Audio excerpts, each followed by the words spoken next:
Well, hello and welcome to Breaking the Taboo.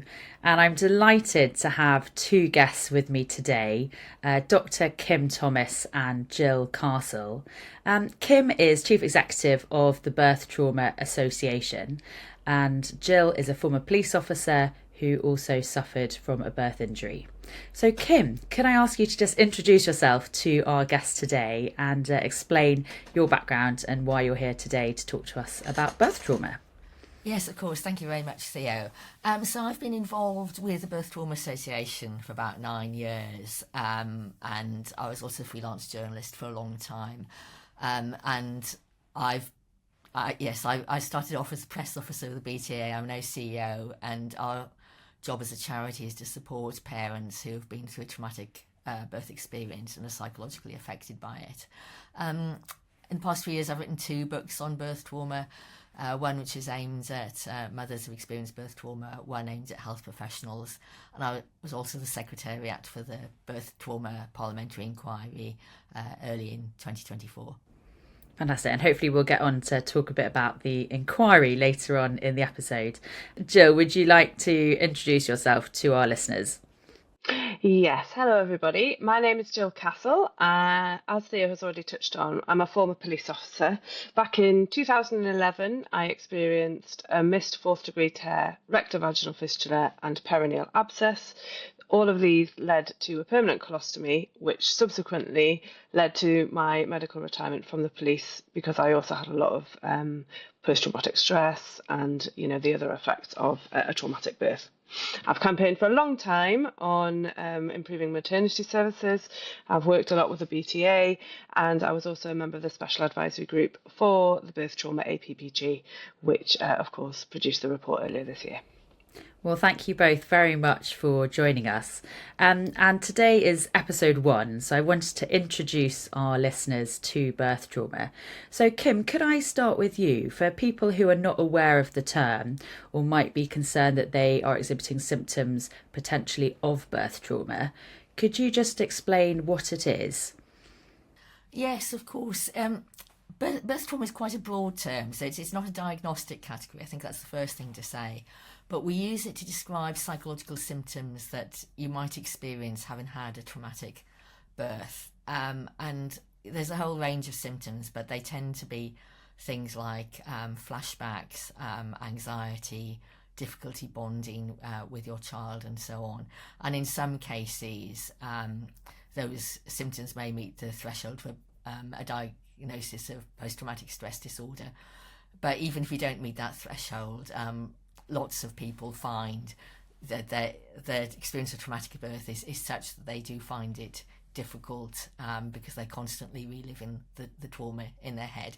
So we use birth trauma to refer to all those people. And what are the sort of main causes of birth trauma that you come across at the BTA?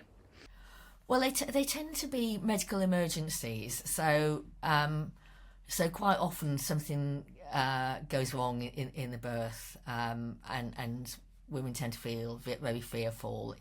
Quite often women tell us they felt frightened they were going to die, or their baby was going to die. So it's quite often things like, suddenly the baby's heart rate dips and there's an emergency cesarean, or there's a very difficult forceps birth.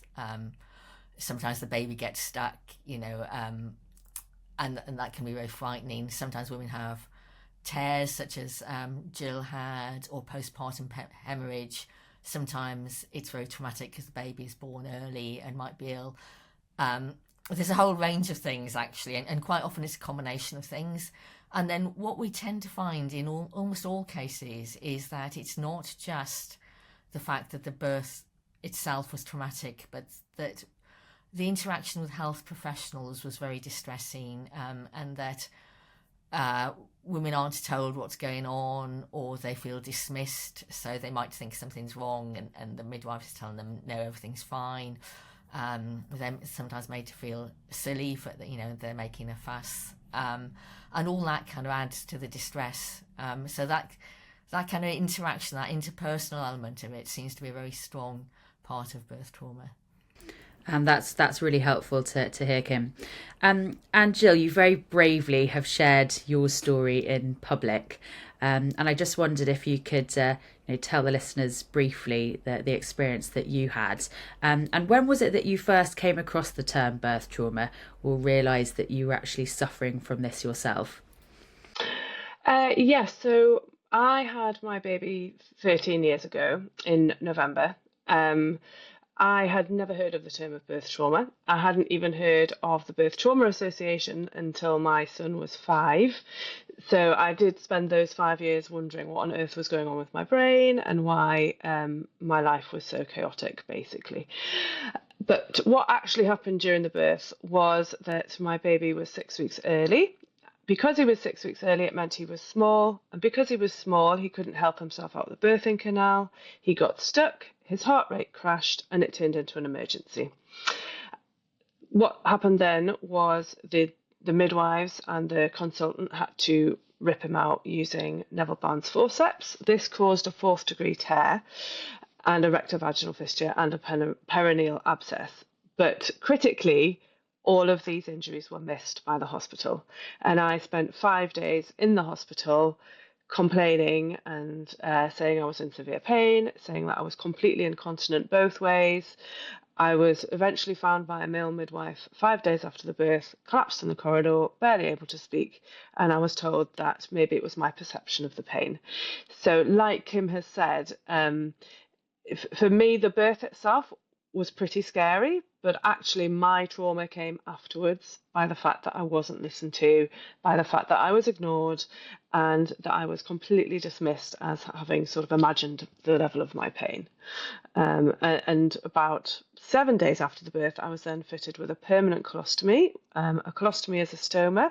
A stoma is where you have a section of your bowel brought out onto your abdomen through a cut about the size of a 50p piece. Out of this stoma comes your bodily waste, which is collected into a stoma bag, and I've had that for 13 years. Wow. Well, Jill, firstly, thank you so much for sharing your story. I think it's really important for other mums out there to know, that things actually can go wrong during childbirth. And I was really struck when, I also suffered from a birth injury myself. I was really not aware before I had my first baby that that was something that could happen to me. And I think that's a really important question for us to think about, is this kind of piece about education for new mums and what should they know before birth. And Kim, how much sort of education are we giving mothers in the UK to sort of prepare for risks, to make sure they know what might happen, to make sure that they're being asked for proper informed consent during labour? We're really not giving mums, not giving pregnant women enough information. And there's this really kind of condescending paternalistic attitude towards pregnant women, which is that if we tell them about the things that can go wrong, then that will frighten them. And it's very important not to be frightened. But I think most of us would agree that it's more important to know what you're going into and what the risks are, and to assume that women are intelligent enough to understand those risks. Because what happens if we don't know the risks? It then becomes much more frightening when something goes wrong in labour and you have to make a decision. So we did, in sort of summer 2024, for our awareness week, we did a survey on informed consent. So asking women about whether they felt they were given their informed consent to certain procedures. And quite a lot of cases with things like forceps, women had absolutely no idea beforehand, what forceps entailed, what damage they might do. And at the point where you're in labour and it's a medical emergency, and you're just suddenly asked to sign something very quickly. And for some of the women who wrote us, they could barely write their own signature, let alone think rationally about what they were being asked to do.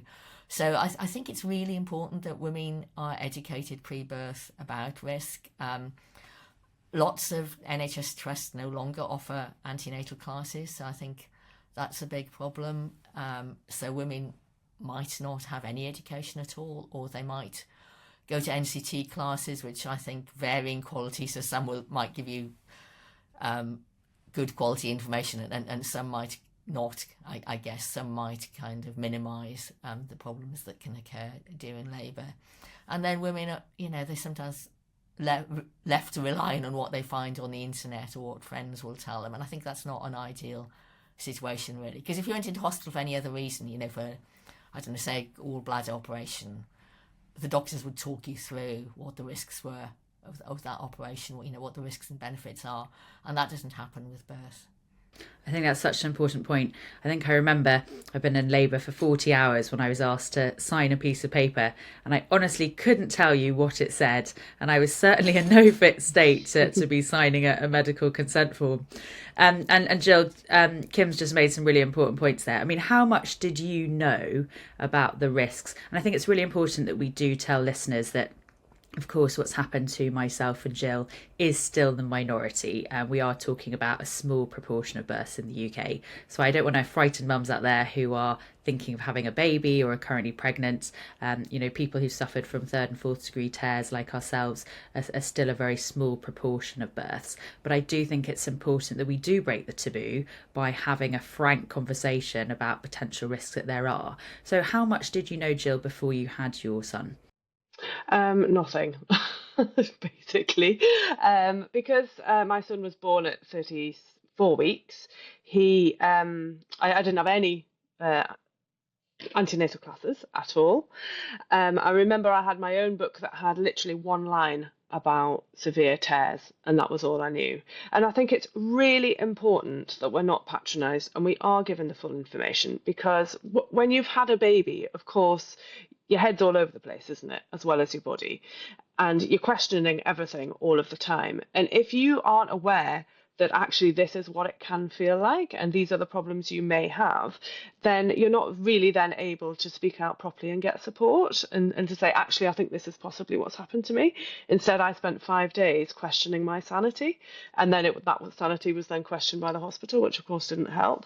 And I think, knowledge is power at the end of the day, and we need to empower women to give birth safely and to be able to seek help afterwards if it has gone wrong, which, like you say, Theo, is rare, but just because it's rare, it doesn't mean we shouldn't be prepared for it. Yeah. And Jill, would you mind sharing some of the symptoms that you've had? Because I was very struck since I chaired the birth trauma inquiry how we don't seem to talk about this as an issue. I think all the focus seems to be on either the mum when you're pregnant or then the new baby when they arrive. But there doesn't seem to be enough attention to the mum and making sure that she's got the right support for her physical aftercare. So what are the kind of symptoms that someone who might have a tear would be suffering from?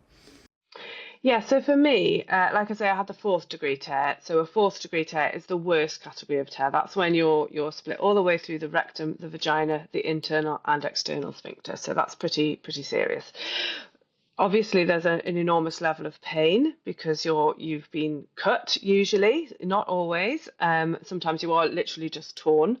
So you've got a lot of pain around the perineum. For me personally, I had feces coming out of my rectum and my vagina. So the reason I had poo coming out of my vagina is because I had a rectovaginal fistula. A rectovaginal fistula is when you've got an opening, a connection between the rectum and the vagina, and that's why the poo was managing to come out of my vagina. I was also extremely hot. I had a really high temperature. I was really dizzy. And after 5 days, I wasn't really able to communicate well at all. I mean, I think you can probably tell during this conversation I'm more than capable of communicating with people, but I wasn't able to at that point. Mentally, it took an awful long time for me to live a stable life. I lived in a state of permanent hypervigilance. So by that, I mean, you have like an impending sense of doom all the time. For example, the kind of adrenaline rush that you would get if you stepped out in front of a car and it just missed you. And that level of adrenaline rush where your heart is pounding, you're sweating, and you're on high alert. I lived like that all the time for years.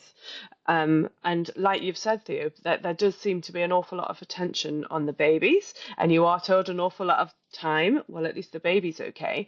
And I do remember distinctly saying many times, well, yeah, but what about me? I'm a person too. I had severe depression as well. I didn't sleep at all. I didn't bond with my baby, not until about a year. And that has a huge impact on you as a mother when you're not feeling like you've bonded with your baby like you feel that you should, and like I later did. So that was my experience. Yeah. Well, Jill, firstly, I'm so sorry to hear that. And we'll talk a bit later in the podcast about resources that mums can get for help.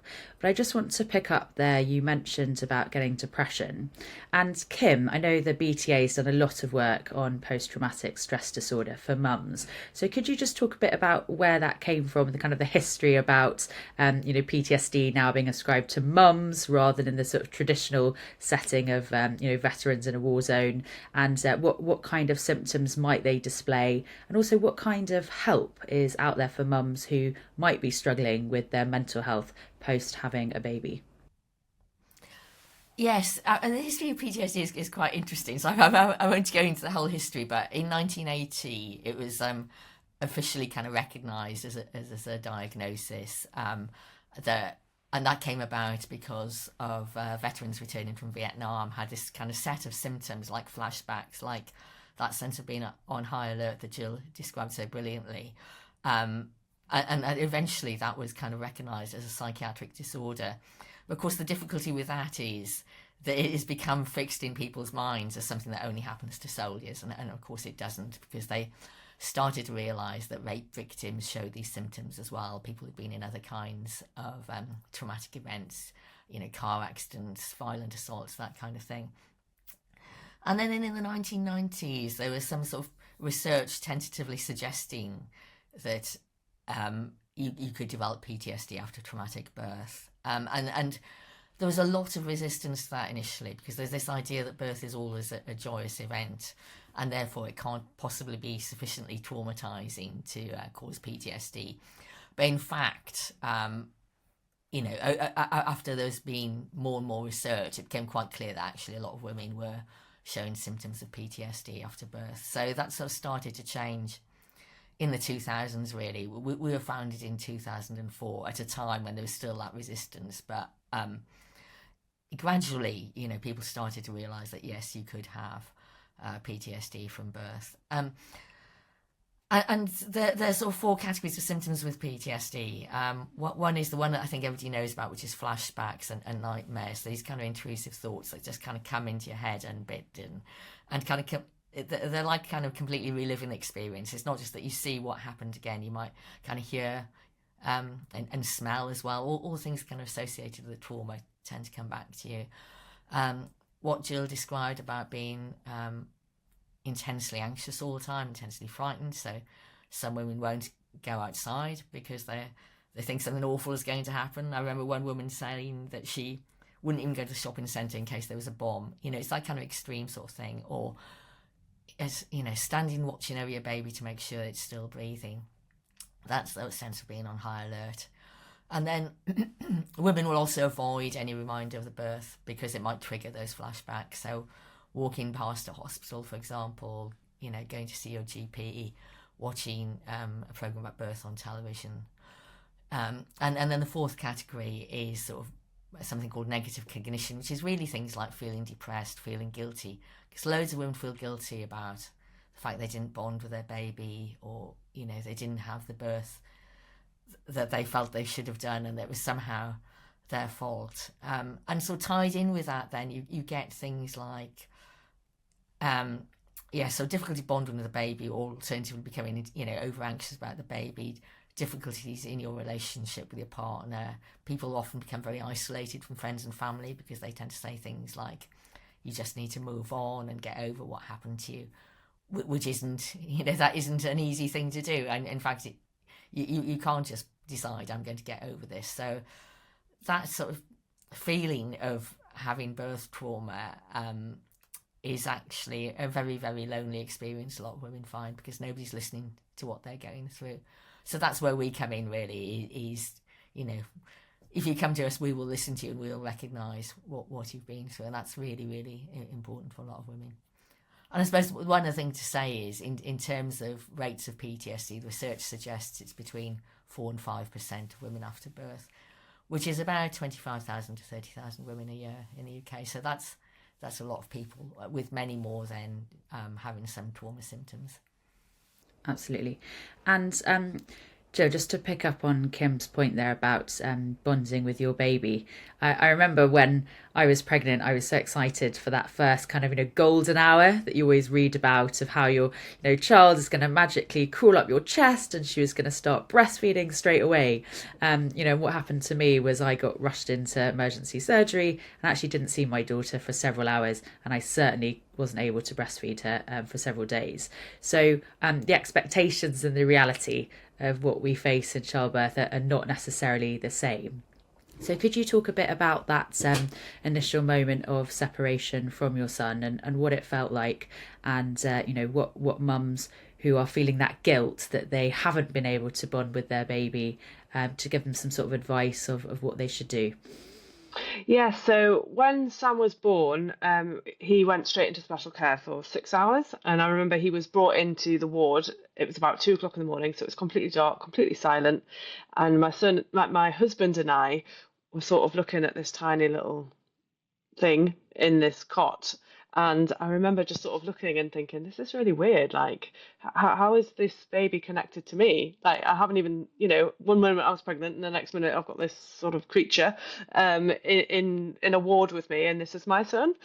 And I wasn't really bothered by the fact that I wasn't bonding with him at the start, and that actually indicates how poorly I was, because I'd just gone straight into survival mode. And my husband actually refers to it as the potato months, because he might as well have been a potato. He said he knew that I was looking after him and I was making sure that he was well, but he could see that I didn't have the same level of bond that he did. And I do actually distinctly remember when I'd moved back home after 7 months. I'd actually moved back home to be with my family because I was completely on my own, away from everybody. And I remember sitting on the sofa and looking at my son and falling in love. And I remember that moment distinctly. And it was at that point that I realised what I'd missed. And that's when I got really upset, because I thought, oh, this is what I should have felt all along. Fortunately, I'm a pretty pragmatic person. And I didn't really beat myself up about it, because I just thought, well, you were really unwell and there's nothing that you can do about that. You can only move forward and increase the bond that you have. And I think that's a really important message to give mothers, that it is not your fault. And if you don't bond with your baby, it's because you're poorly, and actually your brain is protecting yourself, because you're so mentally unwell, you can't actually take on board the level of love for another human being that you can when you're better. So for me, my message is always about hope. There is definitely hope, and I got that bond, and 13 years later, I can't imagine never loving my child. Yeah, and I think that's a really important point for mums who are worried about their bonds with their baby, that it's not their fault. And if they're recovering from, major surgery, or having to go into the emergency theatre, or having any kind of difficulties, that firstly there is help out there, and secondly that you're not alone, and that lots of mothers have written to all of us to share their stories and similar experiences. And could I just pick up on the point you mentioned, Jill, about your husband? And to be honest, I don't think we talk enough about dads and partners in this situation. And it's pretty terrifying for them to see, their partner, the mum of their baby, going through a difficult time. Was there any support out there for him? Was there any coping mechanisms that he used that he found helpful in the scenario he found himself in? There was absolutely no help for him, but I do have to say, I don't think he would have reached out and got it anyway. I mean, he's a former Royal Marine. He's that military guy, so he just went into military mode, and he's an incredibly patient man. And he said, he really, really struggled, not only seeing how devastated I was and all of my injuries, but he really struggled to comprehend how I couldn't love our son like he did. And he found that very, very difficult. But at the same time, he knew I wasn't well, and he just gave me the space to get better. And I think he just approached it really calmly and methodically. And he just knew that he knew me as a person, and he knew that me as a person would come back, and he just gave me the love and the time to do that, really. And I feel very lucky because I know not every woman has that kind of relationship. And don't get me wrong, it was tough. We went through some very, very tough years, but his patience just saw us through, really. Wow. And Kim, obviously the Birth Trauma Association provides a lot of support for families who've been affected by birth trauma.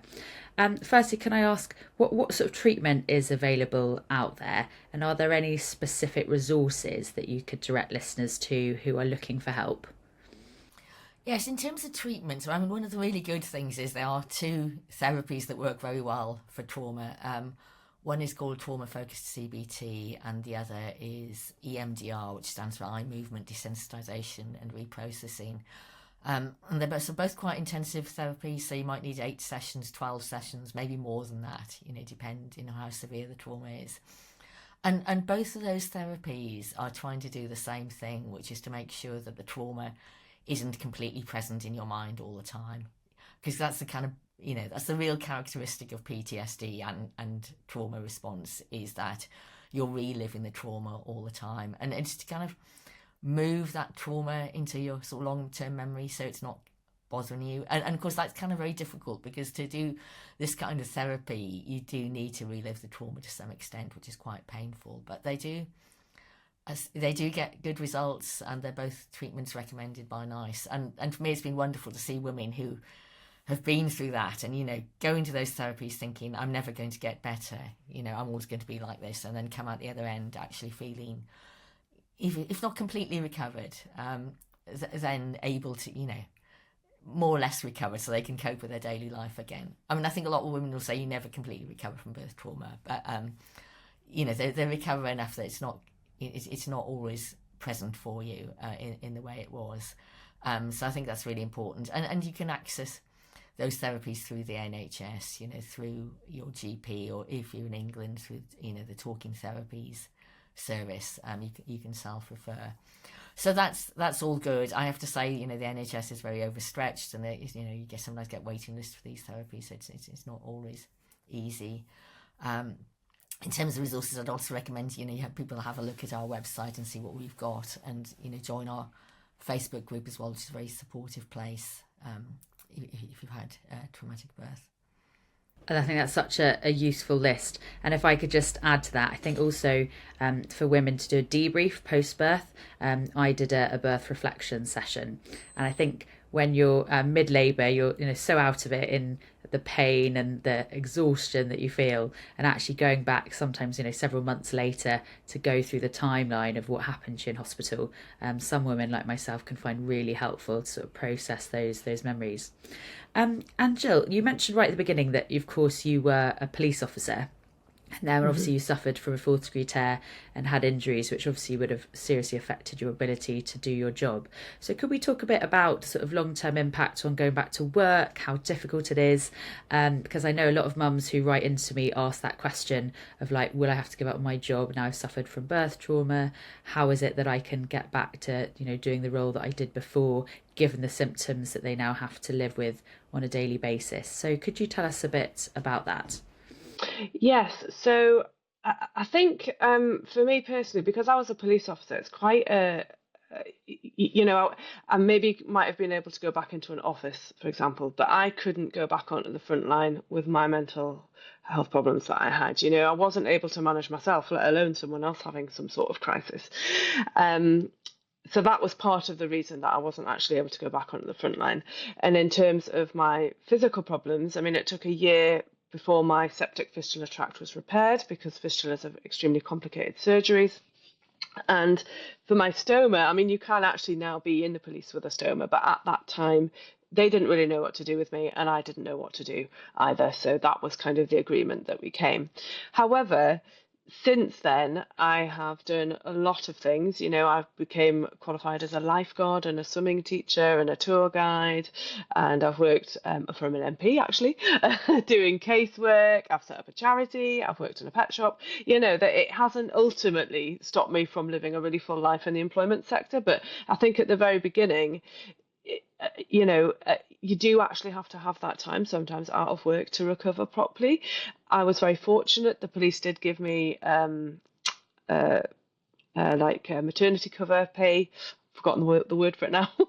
When you have a baby, they gave me money to support me afterwards, and then I did get a small medical pension. I think really it's about what the severity of your injuries might be and the level of your mental health issues, what they are, that will determine on how well you are initially able to get back into the workforce. But for me personally, I certainly have been able to go back to work and do a huge variety of things after a period of time. And Gill, you're being very modest in your description there of the things that you've done post the birth of your son. But I just want to tell listeners that Gill is really an extraordinary mum, because she's actually swum the Channel, the first woman in the UK to do so with a stoma bag. And Kim and I were, cheering you on, tracking you, watching you swimming across the Channel, which is really an astonishing experience for anyone to do, let alone someone, who's been through what you did.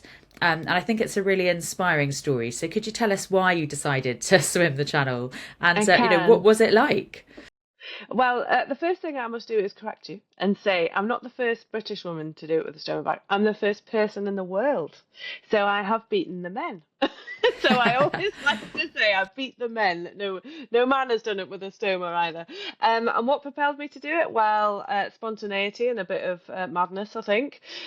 Someone just asked if I fancied doing it, and I thought, well, why not? This is a really, really eye-catching way of drawing attention to women injured in childbirth, and showing that you can do anything with a stoma, but really ultimately to show my son that his birth hasn't ruined my life. And that was really my whole focus for the whole thing. And that's what I did. I mean, I trained for 3 years. I'd never swum more than a mile in my life before I started. I was frightened of swimming in the dark, in the open water, on my own, next to a boat, a huge myriad of things, leading from watching Jaws in the 1980s, which was probably a bit of a mistake for many of us. And the swim itself was actually epic because I trained so hard for so long, and I was so pleased to finally do it. I landed in France after 13 hours and 53 minutes on the 11th of September 2023, and I raised over £50,000 for my charity while doing so. And I have a tattoo of it on my arm, much to my parents' horror. Well, I think that's such an inspiring story, Jill. That's really a fantastic example of, having a birth injury and having had mental health issues post-birth hasn't held you back. Yes, you've had a period of recovery, but, you have recovered, and other mums can too. And Kim, if we just pick up on this point about sort of family and relationships, the BTA obviously works with mums across the country. Could you talk a bit more about the kind of long-term effects on birth trauma? And I was really struck when you and I were both reading submissions to the UK Birth Trauma Inquiry that mums are writing to us not just in the last few years, but from sometimes decades ago, who didn't feel like they could talk about it or share their experiences. And I personally think, there's never a wrong time to ask for help. It's never too late. You always can ask for some kind of way to recover. So what do you think we could do to help with families and relationships that are being affected by birth trauma?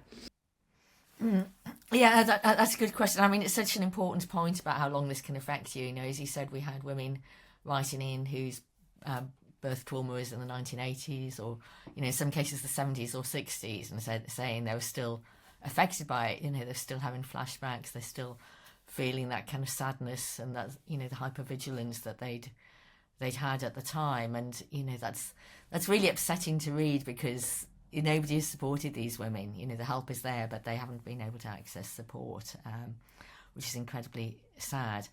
I think in terms of how, I think you're right to say it's important to help families as well. Not just the women. It's important for the partners and the rest of the family to understand what you might be going through after a traumatic birth, and to kind of show sympathy and consideration for that. Because again, with some of the ones that came in to the inquiry, I did write back to a few of them, and quite often I heard back saying, you're the first person who said to me, I'm sorry for what happened to you. And that's really awful as well. Think that nobody else has said that. These women have often been through really, really terrible experiences. So I think what I would say to women themselves is, sort of do reach out for help. Go to your GP, self-refer to talking therapies, please come to us and our support groups.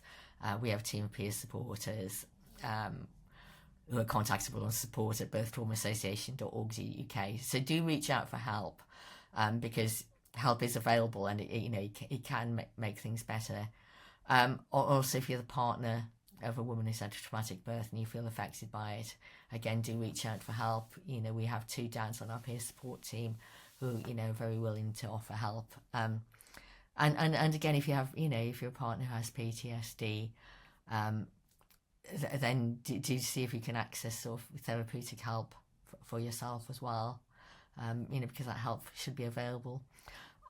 I think one thing I would say is, so going back to what Gill said, which I think is really important, she felt she didn't bond with her baby, but all that time she was looking after him, she was doing all the things she needed to do. And women often feel this huge guilt that they haven't bonded, but actually they're still being good mums, they're still doing the best for their baby. And I think that makes a huge difference. And quite often there are other family members who are sort of stepping in and doing that care as well, like your husband was bonding with your baby. So I think that kind of guilt that you feel, to try and unburden yourself with that guilt, because as Gill said, she wasn't a bad mum, she was just ill. She was protecting herself, and eventually most mums do bond with their babies. It just kind of takes some time. So I think it's really important to take that away. And Kim, you mentioned there about the birth trauma inquiry, and of course you ran the secretariat for us in Parliament at the time, and I was very struck by listening to the mothers that gave evidence, how many of them said to them that they weren't being listened to in hospital by healthcare professionals or other people in a medical environment. And I think it does sometimes create a sort of culture of a lack of trust and makes mums unduly anxious. And Gill, I think you've experienced similar. So what can we do to make sure that mums feel like they are being listened to? And what role can their partner play in sort of being an advocate for them during labour and post-birth? Well, the most important thing is to actually give the partners a voice in the room, not keep them to the sidelines. They know their partner better than anybody else, and they're certainly able to interpret what they might be feeling much better than a medical professional who's never met them. So I think that's the first thing, is to actually let them in the room and to listen to them when they're communicating on behalf of their partner. For a woman or a birthing person, once they've given birth, it's pretty simple. Just sit down and actually listen to them when they're telling you things, and record that information. Really crucially for me, all of the times I was pulling the emergency buzzer and saying I was in a lot of pain, and the fact that I was incontinent wasn't written on my notes and wasn't passed around the team. And so that, of course, then makes you feel like you're not being listened to, because you're having to repeat your story again and again and again. So that's really crucial in getting respect and getting that trust. You've really got to have trust between the patient, the partner, and the hospital team, because you're so incredibly vulnerable. That trust is really, really finite at the beginning anyway. So it doesn't take very much for that whole trust to completely disappear. And I really do think that does impact on people's mental health problems when that trust isn't there. So that's what my recommendations would be. That's really helpful. And Kim, one of our recommendations in the birth trauma inquiry was about more support for partners. But could you just talk a bit about the sort of headline recommendations that we had in the report of how we think we can improve maternity care in the UK? So the main ones we had, the sort of big headline recommendation was to create a national maternity strategy, and this would be a sort of living document hosted on the government website, so it could be regularly updated, and that we would also appoint a maternity commissioner, so a maternity czar, to use the popular parlance, who would be responsible for driving that strategy forward. And the reason we felt that was important was, over the years there have been quite a few different initiatives for improving maternity care, and it becomes very fragmented, and health professionals don't necessarily know what they're expected to do. So we thought just having a sort of central strategy that was driven from the top was really, really important to effect change. And then we had quite a lot of recommendations underneath that. I think there were 12, weren't there, Theo? And I can't remember all of them, but I think there were things like implementing the wasted care bundle, which is a way of reducing the sort of obstetric tearing that Gill had, and making sure that was rolled out throughout the country, improving antenatal care, making women aware of their own kind of particular risks during childbirth, and improving postnatal care, making sure that every woman had the sort of 6 to 8 week check with her GP, and that she was asked about her mental and physical health, because one of the things we know at the moment is that often either those checks don't happen or they're focused solely on the baby. So kind of a lot of things that were really to do with focusing much more on the mother and what's happening to her and her needs. And we thought if we could just kind of change that focus really to make sure that everybody's kind of focused on improving maternity care, making it more woman-centred, then we could actually make a difference and reduce the incidence of birth trauma. So a question I always like to ask every guest is, imagine the Prime Minister was listening. What would be the one thing you'd want to ask him to improve maternity care? And Gill, let me start with you. Mine's pretty simple. Information. Give women information properly before they have a baby. This might be what will happen, and this is what it will feel like if it does. And then immediately after the birth, no matter what's happened, give them information. This is why you're feeling the way that you do, and this is how long it might take to recover, and examine people properly. Great. And Kim? So this is a really difficult one, because I have a long list of things that are needed to improve maternity care. But I think what I'd like to do is kind of focus on training maternity staff, and that includes, both at the sort of, undergraduate level, but also regular continuing professional development training that focuses on understanding the risks in labour, being completely up to date about best practice, and also focuses on listening to women and taking them seriously. I mean, so many of the stories we hear are about catastrophic outcomes that arise because either the midwife or the obstetrician has not listened to the woman, and that those outcomes can be absolutely devastating for the woman, but sometimes the health professional never gets to see that. I mean, in Gill's case, for example, Gill goes home with a 4th degree tear that has an absolutely devastating impact on her, both psychologically and physically. But the people in the hospital responsible for her birth, they don't have any dealings after that point, to a large extent. So I would, that would be the one thing I think when it comes down to it is that kind of improvement to training. We really need to do that. Absolutely. Well, I hope very much that the new government will implement the recommendations of our cross-party reports. And of course, I'm keeping up my campaign to improve maternity care. And just to finish off today's episode, could we just get you both to give us one piece of really practical advice or a resource that mums could use who are thinking about recovery or want to get some help with? So Gill, was there anything that you did specifically that really helped you with your recovery? I unfortunately, when I had Sam, I didn't have any of the help available that Kim said, so I didn't have the EM, all of the different therapies. I basically did a bit of talking therapy, and it took me a heck of a long time to work out how I was going to recover myself. And what I did was I just sort of began retraining my brain.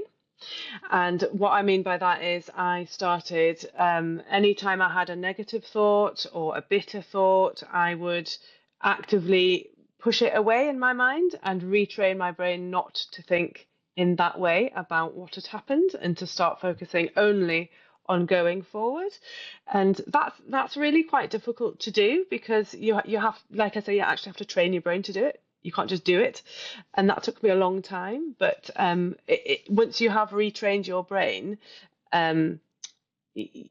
those sort of neural paths in your brain remain with you. And that's what I did. But like I say, I didn't actually have access to all of the help that is available now. So it'll be much quicker for people, and hopefully easier with all of the help they can have. I think a positive mindset, so important. Yeah. But also the point about asking for help is really important too. And Kim, what final words of wisdom would you have for listeners?